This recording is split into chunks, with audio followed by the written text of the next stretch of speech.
I don't wanna be just someone that's new. I speak my mind so free, so you could hear the truth. Yeah, I know that we all have fear. Hey guys, and welcome back to the Truth for Youth podcast with Mike and Murphy. In a world full of lies and half-truths and hidden agendas, it is hard to know who or what to believe. Well, this podcast presents the truth, the biblical truth, to help youth reach their God-given purpose and potential. So thanks for tuning in today, guys. We're going to talk about something that we all struggle with, or at least I think we all struggle with, and that is the comparison game. If you're not familiar with the comparison game, that is simply where we are constantly comparing ourselves to other people.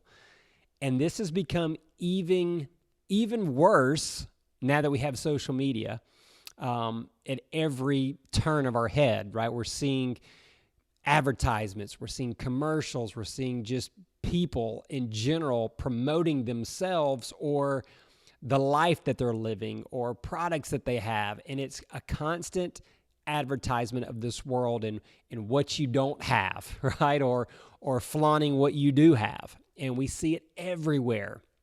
And it's real easy to get caught up in that and all of a sudden become down or depressed because you look at other people's lives and you're like, man, I don't measure up to that. I don't measure up to that, maybe their looks or their financial status or their friend status or their popularity or the life that they're having, the fun that they have, the enjoyment or the job, the career, the athletic ability. There's so many things that we can look at in other people or what appears to be in other people and say, man, I don't have that.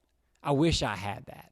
Or you start feeling sorry for yourself because maybe you're not to that level, or you get down on yourself because maybe you haven't achieved whatever. Maybe the achievements that they have, you haven't gotten to do that, or the vacations that you see, or the houses that you see, or the cars that you see. Again, clothes. It could be anything. And you start getting down on yourself because you haven't gotten there. You haven't reached that. Guys, I'm telling you, you need to stop doing the comparison game. And I know it's a lot easier said than done, like most things in life, but it can be done. It's not necessarily something that you're born with, but this is a skill that you can develop. It's something that you have to work at, constantly avoiding getting trapped in that game, getting trapped in that hamster wheel of constantly comparing and feeling down and feeling depressed. Look, Theodore Roosevelt, our 26th president, had a great quote. He said, "Comparison is the thief of joy." Man, that's spot on. Comparison is the thief of joy. Like, he realized that he had it. When you start comparing, you're stealing joy. You're taking away joy that you could have, but yet you're focusing on the things that you don't have versus maybe the things that you do have. And again, it's so easy for us to do, and I even get caught up in it at times. And it's because we constantly are seeing the best. You know, like if we look at Instagram or Facebook or, you know, whatever social media you want to look at, we are constantly seeing people's highlights is really what it is. We're seeing the high points. We're seeing the best. You know, I mean, think about it. When someone goes on vacation, they're not they're not posting pictures of them fighting with their parents, or, you know, when they first wake up in the morning. They're posting what? The beautiful scenery, the having fun, you know, everything is great.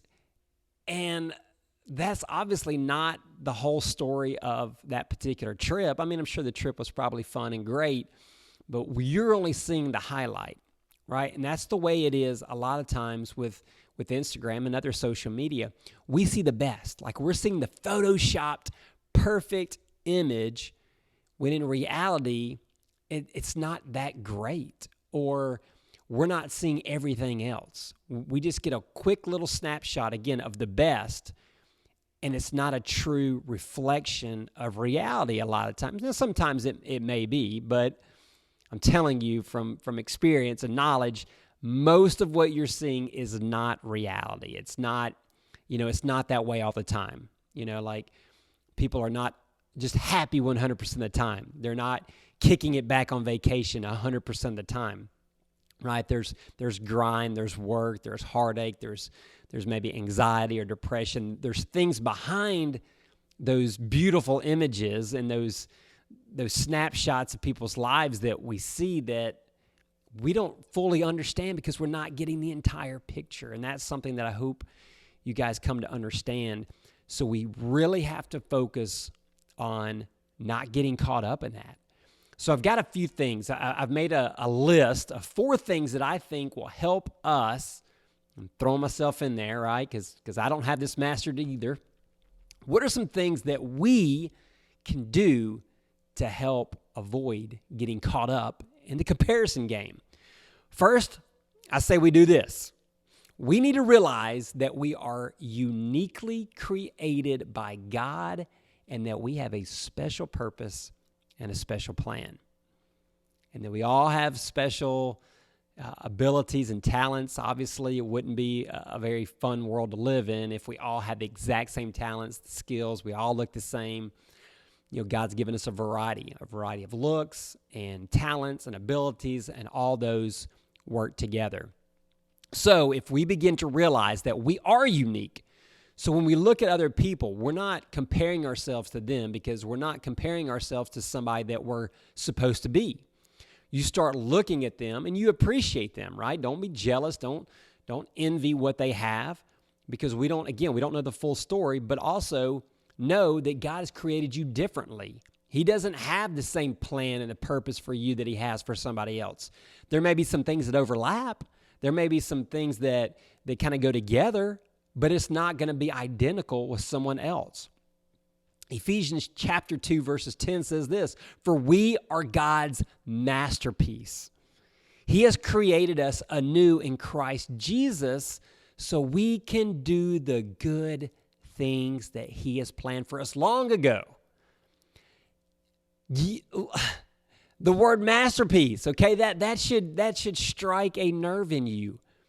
God says that you are a masterpiece. So quit looking at other people thinking they're the masterpiece, when in reality, we are a masterpiece as well. Just maybe a different type of masterpiece. But again, God has created you with a specific purpose and plan. I've heard this said many times, and I've probably said it before, and I'll say it again, but God doesn't create junk, okay? So the fact that you're alive, that you're created, that was a special plan and a special purpose, and he didn't create junk. He didn't make a mistake. You are unique. You are special. God has a plan and a purpose for you. You're a masterpiece. And he says that he's created good things that he has planned for us to do long ago, before we were ever even born. We were a thought in God's mind, and he planned things for us to do. Now, whether or not we fulfill those, that's a whole nother topic, and that's a whole nother lesson to get into, because that requires us being obedient and following him and living up to that. But he has a purpose. He has a plan, and we are unique. So we can't look at somebody else and compare ourselves, because God's got a different plan for them. All right, number 2. Have an attitude of gratitude. And this is another huge one that I really believe is the game changer. When you have an attitude of gratitude, it's really, really difficult to be envious, to be jealous, to be down and depressed, thinking about what others have, if you're truly being grateful for what you have, what God has given you. Now, you may not have what you see in this other person that you're envying at the moment, but you may have so many more things that they don't have. But because you're not focused on that, you're not realizing it. So That attitude of gratitude helps us to focus on the things that God has blessed us with, the things that we should be grateful for. Because if those things were taken away from us, I guarantee you, and it wouldn't take but a split second for us to be very regretful that we took those things for granted and now we no longer have them. 1 Thessalonians chapter 5, verse 18 says this: no matter what happens, always be thankful, for this is God's will for you who belong in Christ Jesus. No matter what happens, be thankful. I know that's kind of a weird passage because you can think about a lot of tragedies that have happened in this life and even maybe in your own life and think, well, how am I supposed to be thankful in that? You may not be thankful for that specific circumstance that happened, but more than likely something good has come from it. You may have to dig deep.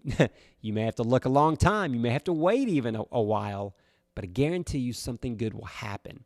God will teach you something. God will draw you closer to himself. God will make you more like Jesus. He's fulfilling a purpose and a plan.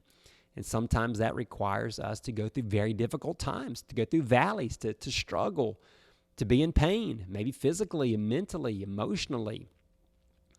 But he tells us to give thanks, to be thankful.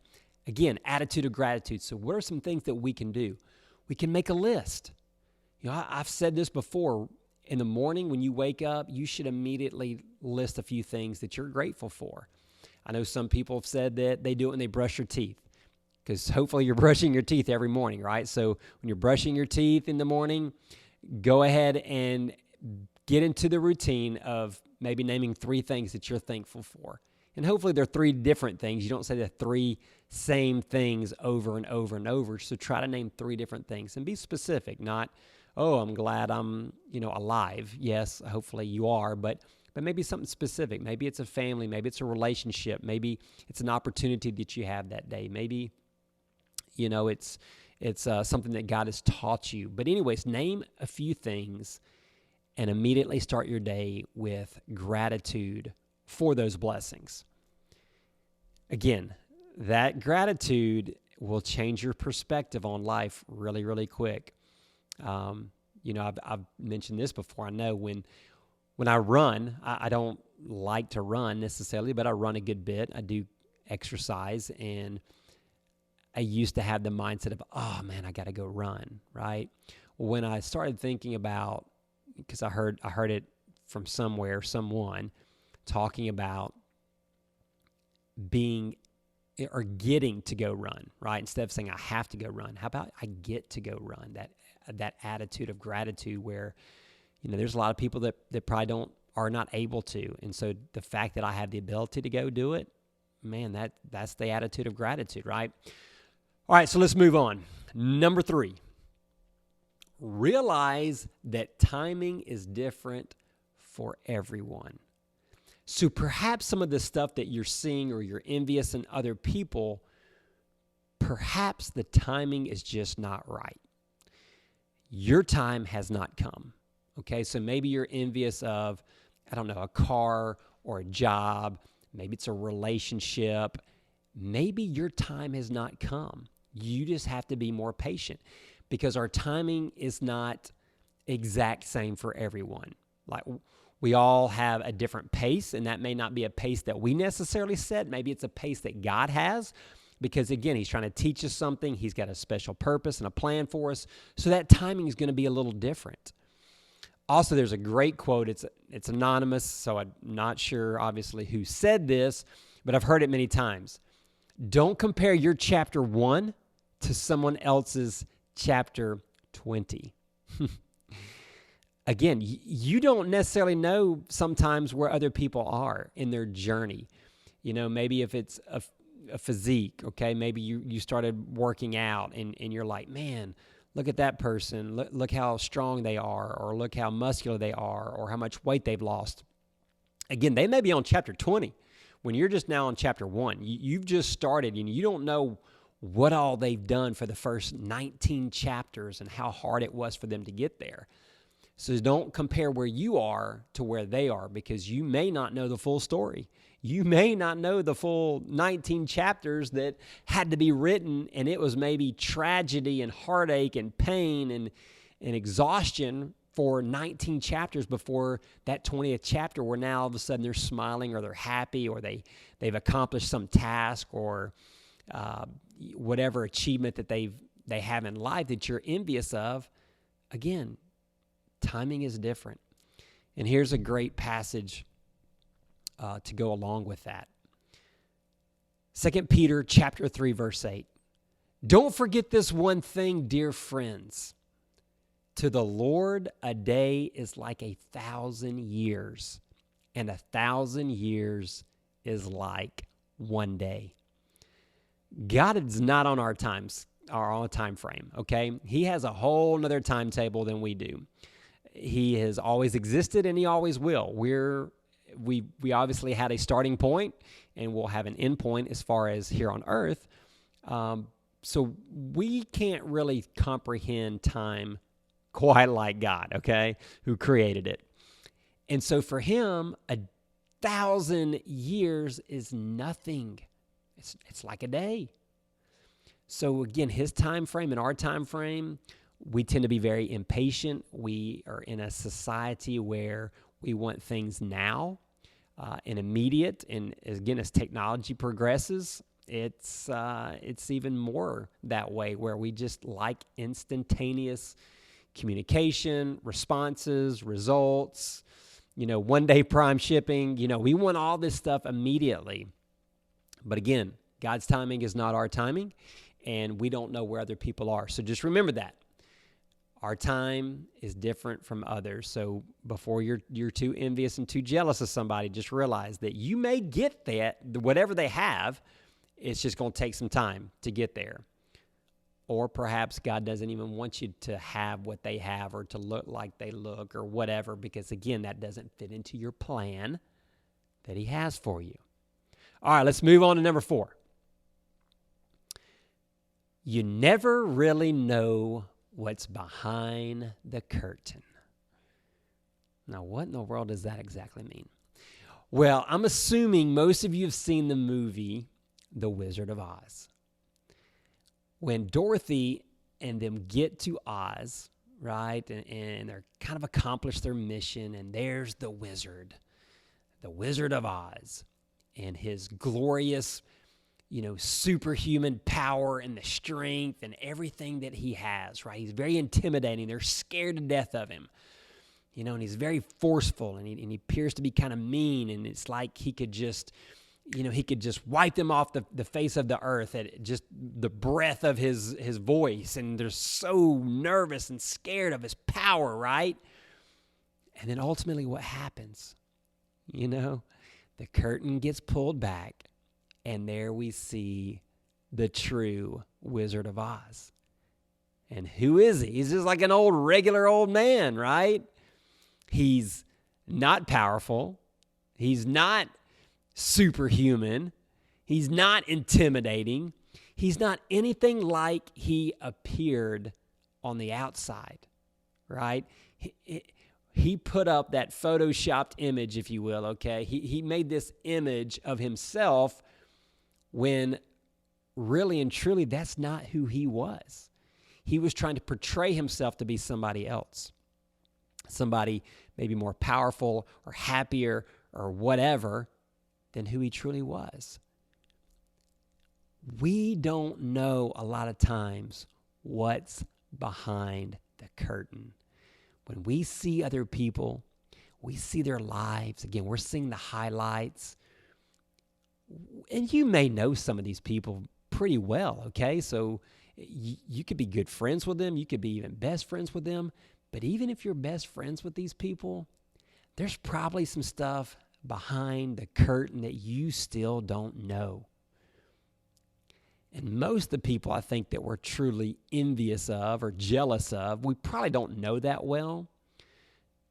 Because the people that we really know, we probably see their downsides, right? We see their faults. We see maybe the heartache in their life, or we realize their life isn't perfect. it's probably the people that we don't really know that well, that we think have a perfect life, right? That we wish we had their life or their looks or their whatever. But again, behind the curtain, man, some of these people, they may be going home and crying themselves to sleep every single night. Some of these people, when you don't see them and they're behind closed doors, all they can think about is taking their own life because they're so miserable, because they just can't make it another day with the depression that they have. And we don't see that. All we see on the outside is, man, I never realized that. Their life seems so great, so happy. Just look at some of the famous people. You know, it seemed like they had everything, right? The money, the fame, whatever. There's musicians, there's actors, there's athletes that seem like they had it all, and they took their own life. Even some of the funniest comedians that you thought were always happy, right? They're always cutting up, telling jokes, laughing, funny. But behind that, they were miserable. They were depressed. They were sad. They were hiding that through humor and by trying to make other people laugh. And they take their own life. And we don't see that because we didn't see behind the curtain. So just remember, guys, you don't know what's behind the curtain. So before you become too envious of other people, realize that there's a curtain and we're not real sure what's behind that. Now, here's a passage for us. Romans 3:22 and 23. There is no difference between people because all people have sinned and they have fallen short of God's glory. Another version of that says this: there is no difference between Jew and Gentile, for all have sinned and fall short of God's glory. Again, in the biblical times, every single person on earth could be put into two categories. You were either a Jew or you were a Gentile. It didn't matter your color or your race or your sexuality, right? It didn't matter. You were either a Jew or a Gentile. So it says there was no difference at this point. There's no difference between a Jew and a Gentile. And like the other version said, there's no difference between people.